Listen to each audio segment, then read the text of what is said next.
नमस्कार मंडळी, मी अश्लेषा आणि वन इंडिया मध्ये तुमचं स्वागत। कहते हैं किसी चीज को अगर शिद्दत से चाहो तो पूरी कायनात उसे तुमसे मिलाने की कोशिश में लग जाती है। असंच काहीसं झालंय वर्ल्ड चेस चॅम्पियनशिप 2024 मध्ये चायनीज ग्रँड मास्टर डिंग लिरेनचा पराभव करत भारताचा गुकेश जागतिक बुद्धिबळ अजिंक्यपद स्पर्धेचा विजेता ठरला आहे। गुकेशने चायनीज ग्रँड मास्टर डिंग लिरेनचा पराभव करत हा खिताब पटकावलाय। डी गुकेश विश्वनाथन आनंद नंतर आता भारताचा दुसरा विश्वविजेता ठरलाय। मुकेश हा केवळ 18 वर्षांचा असून तो जगातील सर्वात तरुण विश्वविजेता ठरला आहे। मुकेशने या गॅरी कॉस्परोव याचा विक्रम सुद्धा मोडला आहे।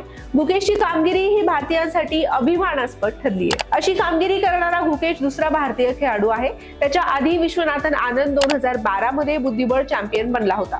मुकेशने याआधी वयाच्या 17व्या वर्षी FIDE ही मानाची बुद्धिबळ स्पर्धा जिंकली होती। आता मुकेशने चीनच्या लिरेनचा 14 डावांनंतर 7.5 ते 6.5 अशा गुणांनी पराभव केला आहे। बुद्धिबळाच्या इतिहासामध्ये आपलं नाव सोनेरी अक्षरांनी उमटवणारा भारताचा हा लाडका बुद्धिबळपटू नेमका आहे तरी कोण, जाणून घेऊयात त्याचा प्रवास। डी गुकेशचं पूर्ण नाव गुकेश दोमराजू असं आहे।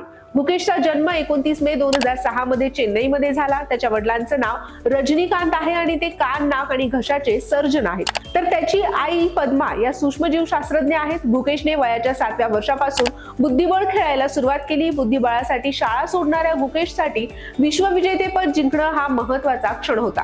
आपल्या लेखाने केलेल्या कामगिरीमुळे हा क्षण त्याच्या वडिलांसाठी आभाळ ठेंगणं करणारा ठरलाय।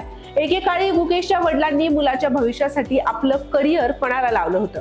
डी गुकेश हा त्याच शाळेचा विद्यार्थी आहे जिथून देशाला विश्वनाथन आनंद सारखे खेळाडू मिळाले। गुकेशने त्याच्या शाळेमध्ये शिकणाऱ्या ग्रँड मास्टर असलेल्या प्रज्ञानंदला पाहून बुद्धिबळ खेळायला सुरुवात केली। त्यावेळी प्रज्ञानंद अंडर 10 चॅम्पियन होता। प्रज्ञानंद प्रमाणेच गुकेशने सुद्धा लहान वयामध्येच ठरवलं होतं की आता बुद्धिबळ हे आपलं ध्येय आहे। याच कारणामुळे त्याने 4थी नंतर नियमित शाळेमध्ये जाणं बंद केलं आणि संपूर्ण बुद्धिबळावर लक्ष केंद्रित केलं। गुकेशच्या स्वप्नासाठी त्याच्या आई वडिलांनीही सर्वस्व पणाला लावले। गुकेशचे वडील हे ENT सर्जन आहेत। लहान असलेल्या गुकेशसह त्याचे वडील हे प्रत्येक टुर्नामेंटला जायचे। महिन्यातील 15 दिवस गुकेश बरोबर प्रवास करून उर्वरित 15 दिवस शस्त्रक्रिया ते करायचे। गुकेश बरोबर सतत प्रवास करत असल्याने त्यांच्या करिअरवर सुद्धा याचा परिणाम झाला, पण ते आपल्या मुलासाठी सर्व काही करण्यासाठी तयार होते। गुकेशच्या आईचं नाव पद्मा आहे।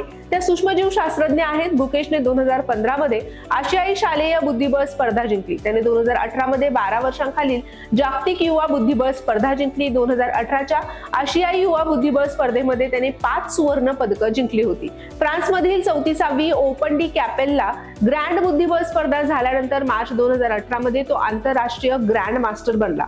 2019 पर्यंत तो जगातील सर्वात तरुण ग्रँड मास्टर होता, तर भारताचाही सर्वात तरुण ग्रँड मास्टर आहे। विश्वविजेता बनल्यानंतर गुकेश भावुक झाला। त्याचा विजयानंतरचा रडतानाचा व्हिडिओ चांगलाच व्हायरल होतोय। विश्वनाथन आनंद यांच्यानंतर डी गुकेश हा भारताचा दुसरा विश्वविजेता ठरला असून प्रत्येक भारतीयासाठी हा एक अभिमानाचा असा क्षण आहे। भारताच्या या तरुण ग्रँड मास्टरचं सध्या सर्वच स्तरामधून कौतुक होताना दिसतंय। त्याच्या कामगिरीनंतर सोशल मीडियावर तो चांगलाच ट्रेंड होतोय। राष्ट्रपती द्रौपदी मुर्मू यांनी गुकेशचं अभिनंदन करत त्याला भविष्याच्या वाटचालीसाठी शुभेच्छा दिल्या आहेत। तर पंतप्रधान नरेंद्र मोदींनीही Xवर पोस्ट करत गुकेशला शुभेच्छा देत त्याचं कौतुक केलंय। फडणवीसांनी सुद्धा सोशल मीडियावर पोस्ट करत गुकेशचं अभिनंदन केलंय। गुकेशची कामगिरी ही युवकांसाठी प्रेरणादायी असं म्हणत फडणवीसांनी गुकेशचं कौतुक केलंय। याशिवाय गुकेशचं सचिन तेंडुलकरनेही Xवर पोस्ट करत अभिनंदन केलंय। विश्वनाथन आनंद यांनी गुकेशच्या आनंदाचा क्षण भारतासाठी अभिमानाचा अशी पोस्ट करत गुकेशचं अभिनंदन केलंय। महाराष्ट्र नवनिर्माण सेनेचे अध्यक्ष राज ठाकरे यांनीही त्याचं भरभरून कौतुक केलंय। X या सोशल मीडिया साइटवर एक पोस्ट लिहून राज ठाकरेंनी डी गुकेशचं अभिनंदन करत त्याच्या खेळाचं कौतुक केलं आहे। मंडळी, तुम्हाला हा व्हिडिओ कसा वाटला ते आम्हाला कमेंट करून नक्की कळवा आणि अशाच व्हिडिओसाठी आमच्या चॅनलला सबस्क्राईब करायला विसरू नका।